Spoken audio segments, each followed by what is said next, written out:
discuss issues that matter to us. And that is how the idea of Labour Forum came about. My name is Anthony Ogagmo. I welcome you to the show.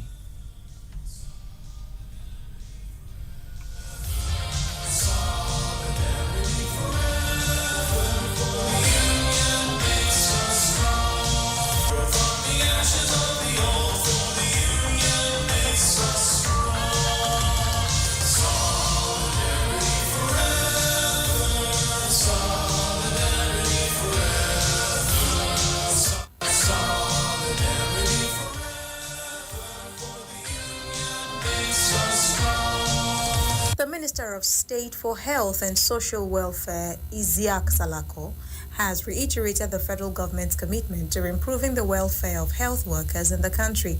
Salako made this statement in Abuja on Tuesday during a courtesy visit to the executive body of the National Association of Nigerian Nurses and Midwives.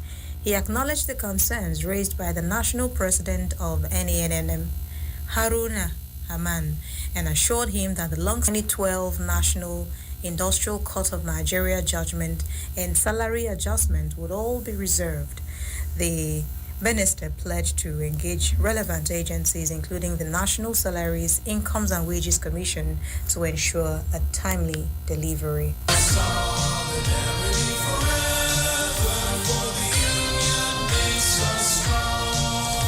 The Petroleum and Natural Gas Senior Staff Association of Nigeria yesterday grounded operational activities at the headquarters of Sterling Oil Exploration over alleged expatriate abuse and other anti-labor practices. The leadership of the union, who gathered at the entrance of the company in Lagos as early as 6 a.m., brandished placards and chanted solidarity songs. They criticized the management of Sterling Oil of abusing the expatriate quota system, which they alleged had led to discrimination against skilled Nigerian workers in the oil and gas sector. Addressing journalists and union members at the protest, the president of Pengasan, Festus Osifo, alleged that the company had over 10,000 expatriates who were all natives of India working in Nigeria. The move, he said, was monopolizing jobs that Nigerians are qualified to perform with the Indian nationals.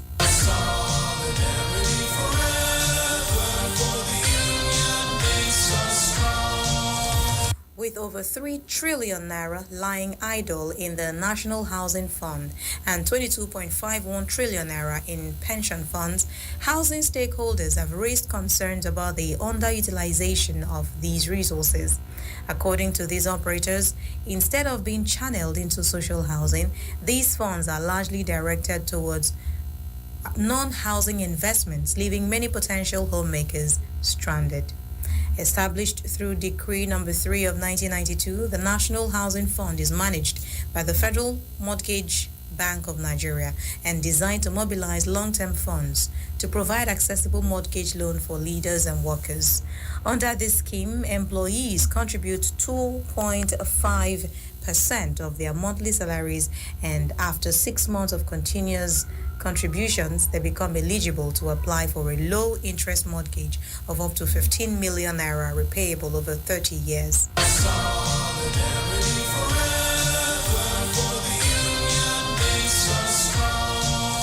Staff members of the National Lottery Regulatory Commission have sought the federal government's intervention following the Supreme Court's judgment nullifying the National Lottery Act 2005 enacted by the National Assembly. Nairametrics previously reported that the Apex Court's verdict delivered in the last quarter of 2024 was based on the fact that the act was enacted contrary to the legislative powers of the National Assembly. The judgment followed a long-running suit initiated in 2008 by the Lagos State government against the federal government, seeking a determination of who should control and regulate the lottery and gaming sector. In a unanimous ruling, a 7-member panel of the Apex Court agreed with Lagos State's argument, holding that the National Assembly lacked the authority to legislate on matters related to lotteries and games of chance.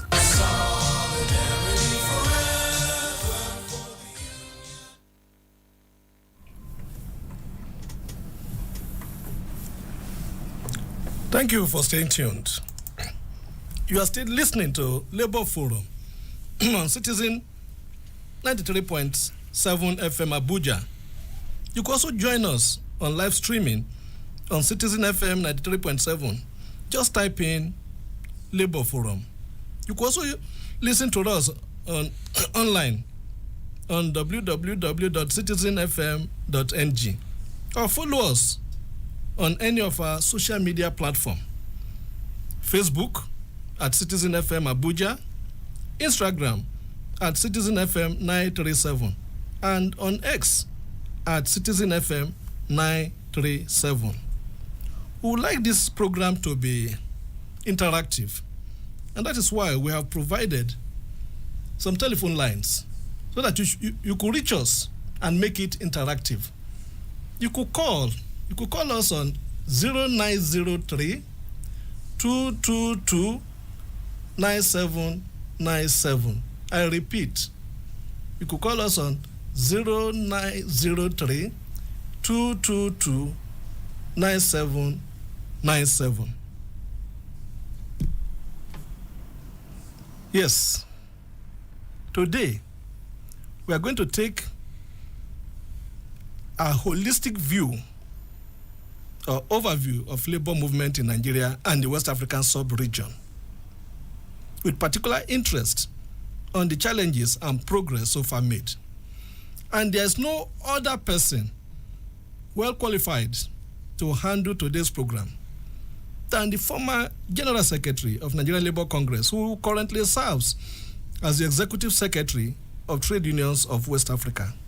Comrade John Oda, you're welcome to the program. Thank you, Comrade Tony. Yes. As they say, charity begins at home. So I want us to start this our interaction with the NLC. Let's x-ray the labor movement in Nigeria. In your own assessment and experience, what will you say are the challenges facing labor movement in Nigeria? Thank you very much. Talking at this point in time about the labor movement, the first thing you have to address is the fact that the labor movement is currently facing a very hostile environment with a government that thinks that it doesn't have to keep to agreed collective agreement, and which over the period had treated organized labor and other forces with element of disdain. Coming to specifically to the state of the labor movement, I think the biggest challenge facing workers across the country is the dwindling purchasing power as a result of the twin policy of the Tinubu administration of removing the so-called subsidy on petroleum products on inauguration day, and then floating the national currency in such a way that since he assumed power almost 2 years ago, the national currency, the naira, has been devalued almost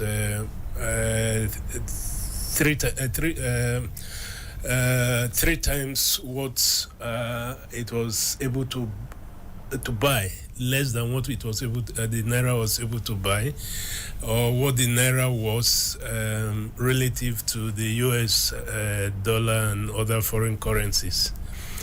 And against the background of these two massive neoliberal economic programs that the regime had accepted wholeheartedly, the worker who the NSC and the trade unions managed to negotiate a minimum wage of 70,000 naira has been literally performing miracle. Each day they go to bed without having to be hungry, and not even in a hurry to pay this 70,000 national minimum wage. Is another dimension to the tragedy that Nigerian workers face.